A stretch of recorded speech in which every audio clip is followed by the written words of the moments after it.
Hello दोस्तों, Ashok guys में आपका स्वागत है।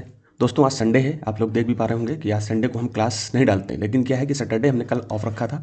सैटरडे संडे छुट्टी थी, लेकिन यूपीएससी पीटी को देखते हुए हमने सोचा कि कुछ टॉपिक्स आपको वैसे भी बताएं। हालांकि हमने कई बार आपसे ये भी बोला है कि जिस दिन अगर क्लास नहीं आती है, जिस दिन आपको टारगेट नहीं दिया जाता है, तो ये मान के चला करिए कि पिछले दिन का जो टारगेट है, जैसे आज ये 38 है, डे 38 है, तो आप मान के चलिए डे 37 में जो टॉपिक्स दिए थे आप उसका रिवीजन करोगे। हालांकि इससे पहले मैंने जो डे 7 में दिया था, मैं आपको दिखा देता हूँ कि उसमें मैंने केवल आपको सारे टॉपिक्स बता दिए थे। जैसे कि ये आपको हिस्ट्री के मैंने बताए थे। हिस्ट्री में ये टॉपिक्स आपको सारे बता दिए थे कि पढ़ना है, आपने पढ़ भी लिया था, बस रिवीजन चल रहा था कि इसको जो है एक बार और रिवीजन कर लीजिए। 2 दिन रिवीजन के लिए दिए थे, तो एक दिन आप मैंने खुद ही बता दिया था, और एक कल जो है क्लास नहीं आई थी, तो इसका मान के चलो कि मैं मान के मतलब ये चलता हूँ कि आपने इसको क्या है रिवाइज अच्छे से किया होगा। ठीक, ज्योग्राफी में मैंने ये लास्ट किताब थी ज्योग्राफी की, मैंने ये टॉपिक्स बताए थे, इसमें भी बताया था कि आपको ऐसे ऐसे रिवीजन करना है, तो आपने कर लिया होगा। ठीक है, तो ये टॉपिक्स क्योंकि 5-5 दिन दिए हैं, 5-5 दिन में दोस्तों अगर नहीं समाप्त करोगे तो फिर यूपीएससी कैसे निकलेगा, आपको पढ़ना तो पड़ेगा दोस्तों। तो चलते हैं आज के डेली टारगेट में। ठीक, तो इसमें मैंने आपको नंबर सिस्टम मतलब मैथ के कुछ चैप्टर्स बताए थे। मैथ में मोस्ट इंपॉर्टेंट चैप्टर आपको मैंने बता दिए थे। 17 चैप्टर अभी तक हमने दिए हैं। रीजनिंग में आपको 11 चैप्टर्स दिए हैं। अब आपको मैं सारे चैप्टर्स एक एक करके दे चुका हूँ। आप पीछे की सीरीज देखेंगे, जैसे पहले दिन मैंने शायद, मुझे याद नहीं कि कौन सा टॉपिक्स दिया था मैंने, तो इस तरह से मैं लगातार आपको कुछ ना कुछ देता रहा हूँ। ठीक, नंबर सिस्टम या एलसीएम एचसीएफ इस तरह से मैं टॉपिक्स देता रहा हूँ, तो आपने एक एक दिन इन टॉपिक्स को अच्छे से किया होगा। अब क्या है कि आपका रिवीजन का टाइम है, तो मैं फिर से इसको दोबारा दे रहा हूँ कि आप नंबर सिस्टम जैसे मैंने दिया डे 37 में दिया था कि नंबर सिस्टम जहाँ से आपने पढ़ा था वहाँ पर दोबारा नहीं देखना है, आप उसके कुछ क्वेश्चंस को यूपीएससी पीवाई के क्वेश्चंस को रिवीजन करके नंबर सिस्टम को कर सकते हो। तो आज जो है आपको एलसीएम एचसीएफ करना है। ठीक, एलसीएम और एचसीएफ आपको अच्छे से आज करना है जाकर के। तो आप जाकर के इसको जहाँ से भी आपने किया होगा, जिस भी यूट्यूब से देखा हो या किसी कोचिंग संस्थान की क्लास किए होंगे, तो उनके टॉपिक्स को दोबारा वीडियो खोल करके नहीं देखना है, इनके टॉपिक्स की प्रैक्टिस करनी है। तो आप कहीं से भी प्रैक्टिस कर सकते हैं, यूपीएससी के सीसेट के क्वेश्चन को उठाइए और आराम से उसको करिए। ठीक, ये चीज़ आपको करनी है। अब रही बात कॉम्प्रिहेंशन, भी इसी के साथ पैरेलल रूप से दिया जा रहा था कि कॉम्प्रिहेंशन देना है और आपको क्या करना है, मैथ के या रीजनिंग के टॉपिक्स देने। तो रीजनिंग के अभी मैं नहीं दे रहा हूँ, अभी मैथ के 5-6 टॉपिक्स कवर कर लेंगे, फिर रीजनिंग में आ जाएंगे, ऐसे चलते रहेंगे। तो इससे क्या है कि विविधता बनी रहेगी। और कॉम्प्रिहेंशन में आपको 5 कॉम्प्रिहेंशन डेली प्रैक्टिस करनी थी, तो आप डेली कर रहे होगे। फिर मैं यहाँ पर बता रहा हूँ कि इसको भी, इसमें कोई टॉपिक्स वगैरह तो है नहीं, केवल प्रैक्टिस करनी है, तो मैंने इसलिए इसके टॉपिक्स नहीं बताए। इसको केवल आपको बस डेली 5 टॉपिक्स करने हैं। ठीक है, तो दोस्तों देखिए पीटी बहुत नज़दीक है, लगभग जो है 78-80 के आसपास दिन बचे हुए हैं, तो हमको जो है बिल्कुल भी लापरवाही से किसी चीज़ को नहीं लेना। ठीक है, तो चलते हैं हम सीधे।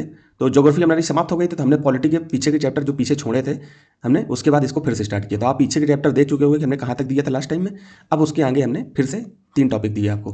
तो भारतीय संसदीय समितियाँ, ये मैंने जो है अच्छे से आप देखोगे तो जो 2012 का पॉलिटी का पेपर यूपीएससी पीवाईक्यू मैंने पीटी का अच्छे से करा है। तो उसमें मैं आपको पता है कि डेली जो है एनालिसिस हमारा चलता है, डिटेल एनालिसिस जो हमारा चलता है, उसमें हमने बहुत अच्छे से संसदीय समितियों को किया है। ठीक है, तो जितनी भी समितियां उनको अच्छे से कर लिया, तो वहाँ आप चाहो तो पीवाईक्यू के थ्रू अगर रिवीजन करना चाहते हो तो वहाँ कर लो।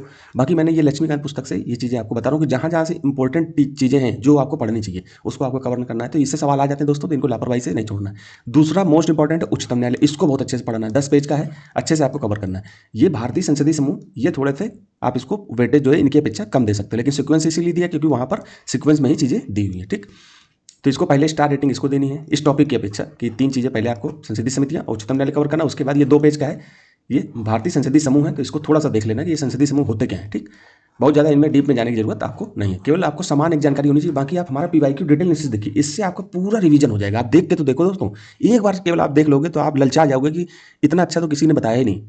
जो इंपॉर्टेंट टॉपिक्स हैं, जो जहाँ से यूपीएससी प्रश्न पूछता है, अब समझ लीजिए कि मान लो कि एक क्वेश्चन दिया है। ठीक, अब इसके ऑप्शन दिए हैं, मान लो 1 कथन, 2 कथन और 3 कथन। ठीक, अब तीनों कथन में जो जो टॉपिक्स दिए हैं, फिर इसके बाद कूट दिया है। तो पहले तो हम इसमें क्या करते हैं, जो डिटेल एनालिसिस हमारा प्रोग्राम है, इसमें हम करते क्या है कि जैसे एक एक ऑप्शन को एलिमिनेट करके कॉमन सेंस टेक्निक से इसको सॉल्व करते हैं। मान लो इसमें कॉमन सेंस लगाया, आपका बेसिक नॉलेज था, कॉमन सेंस लगाया, एलिमिनेशन टेक्निक लगाई, अब यहाँ पर कूट आपने इसको कर लिया, मान लो ये आंसर हो गया। ठीक, अब आंसर तक हमको नहीं पहुंचना, आंसर तो मान लो एक तरीका है कि भाई हमको कराना है, बाकी आंसर पे बहुत ज़्यादा विश्वास नहीं करता हूं, क्योंकि पिछले साल के क्वेश्चन है, आप पिछले साल के क्वेश्चन को कर भी लोगे, आंसर पहुंच भी जाओगे, तो उससे फायदा क्या मिलेगा। तो इसलिए मेरी एक सीरीज और चलती है पीवाईक्यू एक नज़र, उसमें मैं क्वेश्चन के आंसर नहीं बताता हूँ, इसीलिए नहीं बताता हूँ जिससे आपका दिमाग खुले। क्वेश्चन के आंसर पता चल गया तो फिर आप दिमाग वहीं पर स्टक हो जाता है। तो इसके जो ऑप्शन है, अब जैसे ये मैंने डिटेल एनालिसिस में मैंने बताया कि जैसे पहला ऑप्शन है, इस ऑप्शन को हमने डिटेल में कवर किया, इसके बारे में भी 50-60 शब्द में जानकारी ले ली। सेकंड ऑप्शन के बारे में भी 50-60 शब्दों में जानकारी अच्छे से ले ली, थर्ड की भी ले ली। अब अगली बार यूपीएससी के, अभी तक मैंने ट्रेंड में 1979 से पेपर देखता आ रहा हूँ 2025 तक, तो मुझे ये पता चला कि यूपीएससी अपने ऑप्शन से रिवीजन रिपीट कर देता है। अब जैसे 2023 में मार्सुपियल का क्वेश्चन पूछा, मार्सुपियल कंगारू। ठीक, लेकिन लोग क्या कहे कि ये पहली बार आया, पहली बार आया। आप 2006 के क्वेश्चन को देख लीजिए जाकर के, यूपीएससी ने 2006 में मार्सुपियल से संबंधित क्वेश्चन पूछा था, और उसमें साफ साफ दिया था कि ऑस्ट्रेलिया में मिलता है। लेकिन यहाँ पर क्वेश्चन उसी को घुमा करके लिखा। अगर आपने ठीक से पीवाईक्यू देख लिया तो आपका आराम से प्रीलिम्स निकल जाएगा भाई। 40 से 45 नंबर आपको 85 नंबर तो पूरे करने हैं। 50 क्वेश्चन 50 क्वेश्चन आपके आराम से हो जाएंगे। 30-35 क्वेश्चन तो आपके पीवाईक्यू से रिपीट होंगे। तो इसलिए उन पीवाईक्यू को कैसे रिपीट करता है, जैसे ये ऑप्शन दिया है तो ये ऑप्शन को उठा के क्वेश्चन बना देगा। अगली बार क्वेश्चन पूछा इसी ऑप्शन को, मान लो बी दूसरा ऑप्शन था, इसी को क्वेश्चन बना दिया इसने, पूछ लिया, अब इसके आंसर दिया, तो कहीं ना कहीं आपको हिंट मिल जाएगा, आप आंसर तक आराम से पहुंच जाओगे। तो इसीलिए मैंने ये डिटेल एनालिसिस प्रोग्राम चलाया। आप चाह करके एक बार देखिए, अगर आपको अच्छा ना लगे तो आप चले जाना, कोई जबरदस्ती नहीं है, लेकिन इसका फायदा मिलेगा क्योंकि हिंदी माध्यम के जो बच्चे ये चीज़ें टीचर्स भी नहीं कराते हैं। अभी रिजल्ट आया है, सब के सब टीचर पीछे पड़े हुए हैं कि हमारे यहाँ से पढ़ा, हमारे यहाँ से पढ़ा। अरे भैया ये मांगने की जरूरत क्या है? जिसने पढ़ा होगा आपके पास वो खुद आके बोल देगा कि सर हमने आपसे शिक्षा ली। और मैं तो ये सोच रहा हूँ कि भाई मेहनत जो है स्टूडेंट की ही होती है, ठीक है। टीचर्स तो आपको जो है ठीक है, वो तो मेहनत कराते ही हैं, लेकिन जो स्टूडेंट होता है उसने सारी मेहनत करी। टीचर तो केवल गाइड करता है कि आपको सही दिशा में किस तरह पढ़ना है। जैसे मैं आपको मेंटर के रूप में गाइड कर रहा हूँ कि आपको ऐसे पढ़ना है, वैसे नहीं पढ़ना है, ये चीज़ें करनी, ये चीज़ें नहीं करनी। आपने मानी तो आपका सिलेक्शन होगा। इसमें मेरा क्या योगदान है? मैंने तो केवल गाइड किया ना, तो मैं ढिंडोरा क्यों पीटूँ कि मैंने तुमको सेलेक्ट करा दिया? अरे भाई सेलेक्ट तो आप खुद से हुए हो, ठीक है। तो ये सब चीज़ें अलग हैं। बाकी जब सिलेक्शन होता है तो उस बच्चे की खुशी में वो खुद आकर के आपका धन्यवाद देता है। बाकी आप पैसे लेकर के पढ़ा रहे हो तो कौन बहुत बड़ा काम नहीं कर रहे हो, ठीक है। तो खैर अलग चीज़ें हैं। अब हम चलते हैं। अब आपको एनसीईआरटी आपने हिस्ट्री की खत्म कर ली थी, आधुनिक भारत की। तो पहले हमने प्राचीन भारत खत्म की थी, फिर उसके बाद आधुनिक भारत पे आ गए थे, क्योंकि अब हम वेटेज के हिसाब से चल रहे हैं। सबसे ज़्यादा क्वेश्चन आपके आधुनिक भारत से पूछे जाते हैं। हालांकि हमने प्राचीन इसलिए दे दिया कि पहली बार में आप इसको तेजी से खत्म कर लो, अभी समय, ठीक है। आधुनिक भारत में हमने दिया तो इसको भी आपने कर लिया। अब इसके बाद मध्यकालीन भारत से उतने प्रश्न नहीं बनते, तो हम पहले फाइन आर्ट, ललित कला, आर्ट एंड कल्चर को खत्म करते हैं, ठीक। आर्ट एंड कल्चर को खत्म कर लेंगे। इसके बाद में मध्यकालीन भारत जब समय बचेगा तो करेंगे, नहीं जरूरत नहीं है। एक दो क्वेश्चन आएंगे तो उससे आपको कुछ बिगड़ने वाला नहीं है। वो ऐसे क्वेश्चन होते हैं कि आप कितना भी पढ़ लोगे, हो सकता है तो हो जाएंगे, नहीं होना होगा तो नहीं भी होंगे, वो किसी से नहीं होंगे, ठीक है। तो ये मैंने ललित कला फाइन आर्ट की पुस्तक, इसको आपको कवर करना है 11th क्लास की, फिर सिर्फ इसी को पढ़ना है। इसके बाद हम नितिन सिंघानिया सर के कुछ टॉपिक्स पढ़ेंगे जो जहाँ से यूपीएससी प्रश्न बनाता है, बस, ठीक है। तो हम चलते हैं। इसके सारे अध्याय मैंने अच्छे से लिख दिए हैं।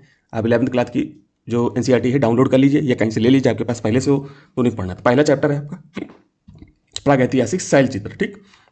इसमें क्या क्या है? भारत में सबसे प्राचीन चित्र, शैल चित्रकला की खोज, शैल चित्रों के प्रकार और विषय। भाई पुराना है, प्रागैतिहासिक काल है, तो इसमें जो है पशु, शिकारी, ज्यामितीय आकृतियां ही आपको मिलेंगी। तो पहला आपको ये पढ़ना है, पहला अध्याय। दूसरा अध्याय सिंधु घाटी की कला है, आर्ट्स ऑफ इंडस वैली, जैसे कि हड़प्पा और मोहनजोदड़ो की वास्तुकला, मोहरे, भाई यही तो हमारे पास स्थापत्य हैं उनके, यही तो हमारी वहाँ की कलाएं हैं, आर्ट्स हैं। मण मूर्तियाँ और कुछ तो था नहीं, तो इनके बारे में थोड़ा देखना है। टेराकोटा, ठीक है। मूर्तियाँ पिछली बार उसने उन्हें पूछ लिया था ना एक प्रश्न कि ये मूर्ति जो हड़प्पा सभ्यता में बनाई जाती थी किसकी होती थी? कार्नेलियन की होती थी कि तांबे की होती थी कि सोने की होती थी कि चांदी की होती थी? इस तरह से सिंपल क्वेश्चन था। अब बताइए, कहीं से कुछ नहीं, अब सभी एनसीईआरटी में है, ठीक है। पत्थर की मूर्तियाँ, कांस्य प्रतिमाएं जिसमें नर्तकी की मूर्ति तो पूछी थी उन्होंने, ये चीज़ देखिए इंपॉर्टेंट चीज़ है। मिट्टी के बर्तन, तो दूसरा अध्याय भी आपको पढ़ना है, ठीक है। मौर्यकालीन कला, जिसमें मौर्यकालीन वास्तुकला, अब आपको ये पता होना चाहिए कि वास्तुकला क्या होती है, ठीक है। स्तंभ क्या होते हैं, स्तूप क्या होता है, ठीक है, सांची का स्तूप। अब आपको विहार भी पता होना चाहिए, विहार प्लस चैत्य में क्या अंतर होता है, दोनों में, विहार वर्सेस चैत्य, दोनों में ये पूछ चुका है दोस्तों, ठीक है। तो ये चीज़ें पूछता है। मूर्ति कला, जिसमें यक्षी की मूर्तियाँ, ठीक है। तो ये मौर्यकालीन कला में इस चीज़ें आपको देखनी है। फिर चौथा अध्याय आपको भारतीय कला और स्थापत्य मौर्योत्तरकालीन प्रवृत्तियाँ, मतलब पोस्ट मौर्यकालीन trend in art and architecture, मतलब मौर्य काल के बाद, मौर्य उत्तर, मौर्य इसका मतलब क्या होता है, मौर्य प्लस उत्तर, मतलब मौर्य के बाद का जो काल है उसके समय में जो कला की प्रवृत्तियां वो कैसी थी। तो गांधार कला, मथुरा, अमरावती मूर्ति कलाएं, शैलियां, गुफा वास्तुकला, चैत्य और विहार, ये सब चीज़ें देखो यहाँ पर लिखा हुआ है। तो ये 4 चैप्टर आपको कवर करने आज, ठीक। इसके बाद 4 चैप्टर और बचे हैं, तो इनको भी हम लोग कवर कर लेंगे। तो इसके बारे में थोड़ा देख लेते हैं। जैसे पर्वतीय भित्ति चित्र परंपरा, भित्ति मतलब दीवार होती है, दीवार में जो चित्र बनाई जाती है उसको भित्ति चित्रकला बोलते हैं। तो उसकी परंपराएं हैं, जैसे अजंता की गुफाओं, ठीक, के चित्र, बादामी के, सित्तन वासल, ठीक है, और एलोरा की भित्ति चित्रकला, ठीक। फिर इसके साथ साथ मंदिर स्थापत्य कला में छठवीं जब मंदिर स्थापत्य मूर्ति कला, ये भी दोस्तों पूछा जाता है। अभी 2012 में हमने ये प्रश्न कराया, नागर, द्रविड़ और बेसर, सिर्फ सिंपल क्वेश्चन था कि तीनों हैं क्या। तो 2012 में तो सिंपल पूछा, लेकिन आप थोड़ा सा ट्रेंड थोड़ा टफ करेगा, लेकिन कितना टफ करेगा भाई, इतने क्वेश्चन तो उसको यूपीएससी को देना ही होगा कि हम जो है क्वालिफाई कर लें। अगर टफ ज़्यादा दे देगा तो कोई नहीं कर पाएगा। ऐसा नहीं कि सब मंगल ग्रह से आ गए उनको सब ज्ञान है, रॉकेट के तरीके आ गए और उनको सब कुछ पता है, इंसान ही तो होता है, ठीक है। तो मंदिर और स्थापत्य कला की विभिन्न शैलियाँ, जैसे कि नागर, द्रविड़, बेसर, मंदिर वास्तुकला का विकास, ठीक। अब जैसे राम मंदिर बना तो इसके बारे में भी आपको अच्छे से देख लेना है, क्योंकि यूपीएससी पूछ सकता है कि किस शैली में बना है ना। फिर इसके बाद सातवां भारतीय कांस्य प्रतिमाएं, जैसे दक्षिण भारत की कांस्य प्रतिमाएं, नटराज की प्रतिमा और उनकी तकनीकी। इंडो इस्लामिक वास्तुकला के कुछ कलात्मक पहलू, some artistic aspects of Indo Islamic architecture, Islamic वास्तुकला के तत्व, मेहराब, गुंबद, दिल्ली सल्तनत और मुगल वास्तुकला। इतना ही आपको कवर करना है। इसके बाद मैं आपको बताऊंगा कैसे कैसे और भी चीज़ें करनी है, ठीक है। तो नितिन सिंघानिया सर की पुस्तक में आपको अच्छे से देखना है, ज़्यादा आपको परेशान नहीं होना है दोस्तों। आर्ट एंड कल्चर से जो सवाल आएंगे वो आपकी पर्दी में होंगे। बाकी आप हमारा PYQ डिटेल एनालिसिस जरूर देखिए, क्योंकि उसमें हमने क्या, क्योंकि देखिए जो इतिहास की थीम होती है वो रिपीट करती है। इतिहास के जैसे यहाँ पर आपने नॉर्मल बेसिक चीज़ें तो पढ़ ली, ठीक है, लेकिन जो एडवांस चीज़ें हैं वो आपको हम वहाँ पर दे रहे हैं डिटेल एनालिसिस में, जो एक्स्ट्रा जो उसके ऑप्शन से यूपीएससी प्रश्न बनाएगा, क्योंकि हिस्ट्री में ऑप्शन से बहुत सारे प्रश्न बन जाते हैं। इसलिए आपको धीरे से जो चीज़ हम दे रहे हैं बस उसको आप कर लीजिए, आराम से आपका प्रीलिम्स निकल जाएगा दोस्तों। केवल बस रिवीजन करना है आपको, बार बार रिवीजन करना है, टेस्ट लगाना है, ठीक है। PYQ आप जरूर देखते रहिए, ठीक। तो इस तरह से आप करोगे तो आराम से आपका सिलेक्शन होगा दोस्तों। बस मेहनत करिए, ठीक है।